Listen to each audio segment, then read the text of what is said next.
Brad from Pro Wrestling Junkies, and welcome to another episode of Toilet Side Wrestling Talk. Today's guest hails from Springfield, Missouri, and trained at the ROH Dojo.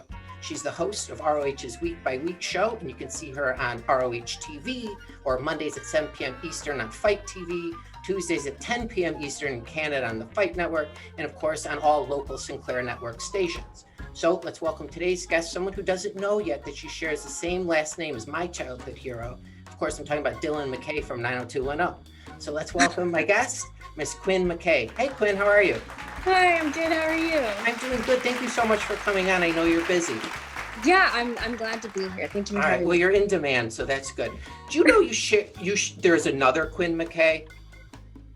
Yeah, it's like Quinn G. McKay, I think, and he died recently, and I only know that because I was like in competition for his Wikipedia page, and now they don't show either of those. Yeah, he was fairly religious apparently.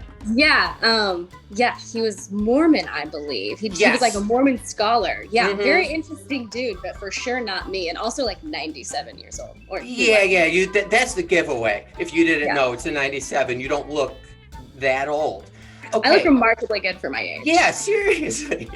So let's go to the beginning. The day you were born, what's going through your head? Oh, I'm joking. Yeah. Life, the universe, everything. Yeah, it was very hot here. Yeah. All right. I want to start with your bow ties. Okay. Have you seen or owned the wooden bow ties? No, I don't have any. I think at this point I've seen about any kind of bow tie. Okay. Can you tie one? No, I can't tie one. The ones that I wear, I mean, I guess theoretically I could. I have these like paper bag waisted pants, and you have to tie the bow the exact same way you tie a bow tie. So theoretically, yes. But I don't tie my own. I have the hook typically is how they're usually so. Yeah. I think they just don't believe people know how to tie ties anymore. But. Yeah, I have no idea. But so when you were given your role on Week By Week, were you given any direction or as far as like what you're going to wear, how you're going to present yourself? Well, I think that on Week By Week, I just kind of wanted to present a slightly more professional version of the Quinn that you see in backstage interviews, because that's a little more casual, a little more bubbly, and I wanted it to be like a very like sports presentation-y thing, but also still be able to like fun and be quirky like I am. Sure. But I added like suspenders, and I wear like mostly muted tones, so I'm not like super loud. So yeah, just like a little more professional than the Quinn that I had going on before. So do you pick out your own clothes? Yes. Like does your look have to be like approved by like higher ups? It didn't until I started. Okay, so whenever we came back for the Pure title, I was going through this phase in the summer where I was wearing like really brightly colored, like basically Hawaiian shirts. Okay. And up until that point, I had never gotten any comments on my outfits whatsoever. But I wore one that was like, it was like blue and orange and pink and yellow. And the office was like, listen, we're not saying that it's bad. We would never say that to you.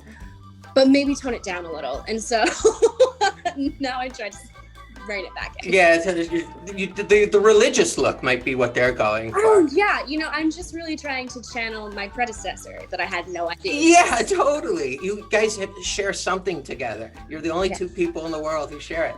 So you changed your hair color to brown from what I've seen. Can I ask an ignorant question? So when you're dyeing, like someone's dyeing their hair, say your hair was like blue, you were a natural blue, and you want to dye it to brown. Do you have to dye it to like a plain color, like a white first, and then dye it to the other color? So this is a better question for a cosmetologist, but this is what we had to do because my hair was blue before, not natural, obviously. You were in a natural blue, okay. No, so whenever you're trying to do like an unnatural color, like a pink or a blue or like a purple or something, you have to lift the color out of your hair first and go blonde and then put the color over it. Okay. But whenever you're going from an unnatural color to a darker color, a lot of the times they'll do what's called a color fill, where they like basically saturate your hair with a pigment that will like cancel out the color that's in your hair. Okay. So when I had blue hair, they filled my hair with like green, and then we did brunette over it, and it was like. How long does this process take? Under an hour? Oh God, no. Oh really? Like this is like you go in for a tattoo and you're sitting there for hours?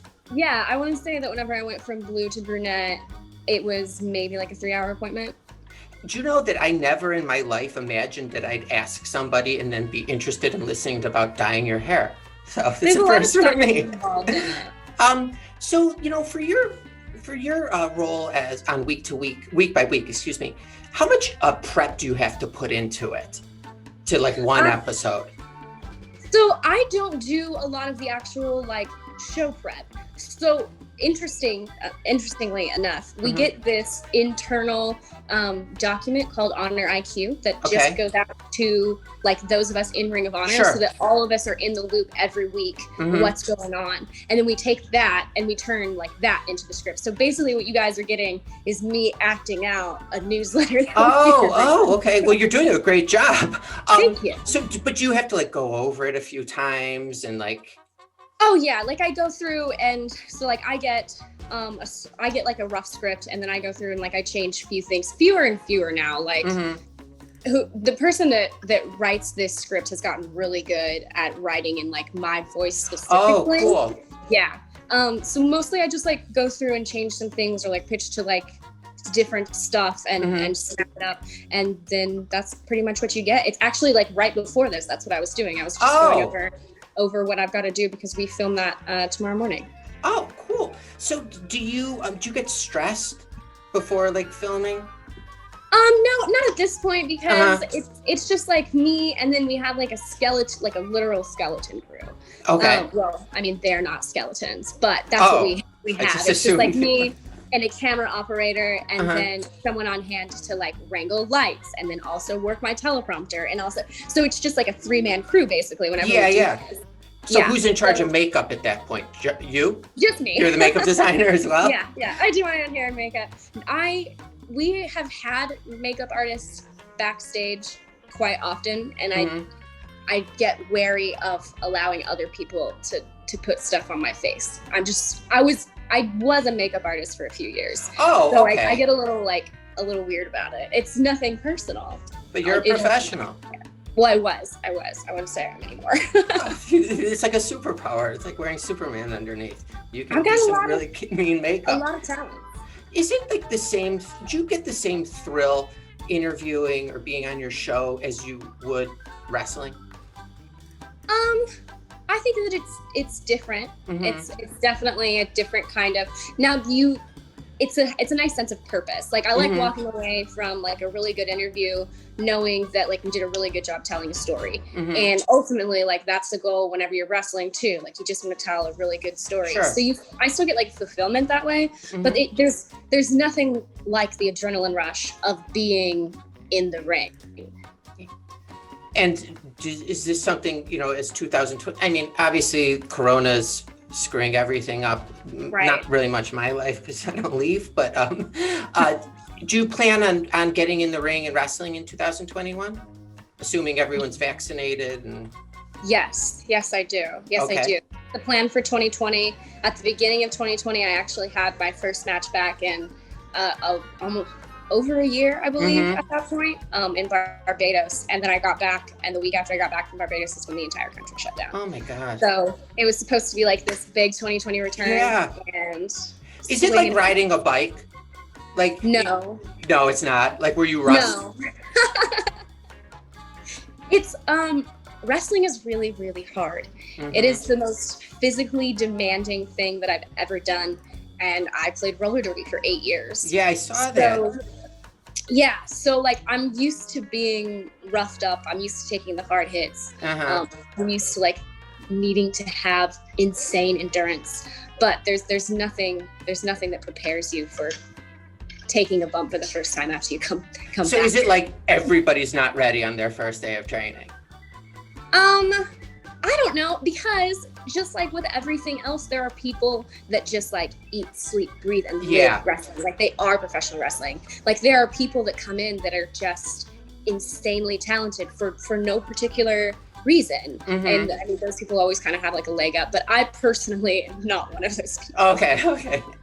Is it hard to maintain a relationship, like relationships with family or significant other, as well as being, you know, in this business?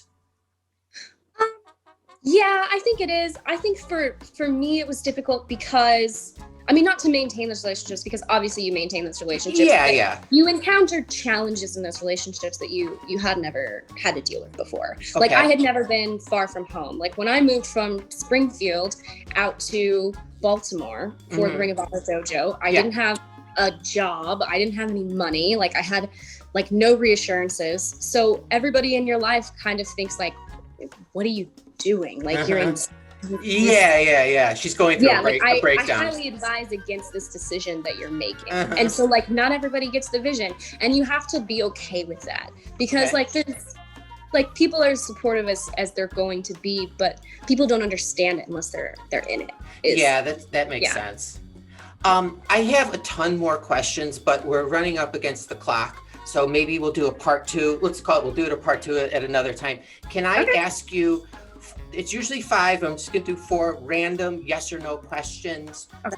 You can say yes, no, elaborate, and that, or whatever you want. So are you good for this? Yeah, let's go. All right. $450,000. Would you shave your head and somehow keep some of the hair, maybe dye it dark brown, to make you look like Mean Gene Okurland for 2 years? No. Okay. I'm going to repeat that. $450,000. $450,000. No. Okay. Have you ever said a prayer when hungover that you'll never drink again? Yes. Okay. Would you stay at a hotel where, when you were booking it online, the biggest feature was color TV? No. You'd sleep in your car at that point? Okay. And now would I ever? I mean, I guess I would. I guess I'd give it a shot. I mean, if it was 1968, that would be awesome. Yeah. Okay. And the last question, will you take both of my children just for 5 to 7 years? No. I have to say I'm a bit disappointed in that answer. I respect everything prior to that, but whatever. All right. So Quinn, I have a new puppy that I think that they would enjoy, but other than that, like, I don't have a lot to offer. It's basically the same thing without a tail. It's fine. Anyway, we'll talk about that another time. What's going on for you as you're closing out 2020? Okay, so we're going into Final Battle. That's going to be December 18th, which just so happens to be my birthday. So it's like the best birthday gift in the world. Totally. Yes, Final Battle, not a best of, just like an actual Final Battle pay-per-view. So you're going to be able to check that out on Honor Club. I believe we're doing the first hour of that for free. You can check out Week by Week every Tuesday at 1 p.m. And that's about it for me. You can follow me on Twitter and Instagram at Quinn McKay. Quinn, it was awesome having you. Now my anxiety is gone for the rest of the day, and I can resume eating. I was so nervous all day. No, don't worry about it. I get nervous every time. I did when I did radio interviews with wrestlers when I just worked for like a classic rock station as a radio DJ. Yeah. I always had that too. It was always like my day just kind of like built up to this like 10-minute segment, and then I was. Yeah, it was the worst. All right, well, now I can go have a meal. I'm so excited. All right, Quinn, you take care, be healthy, and I hope we can talk again soon.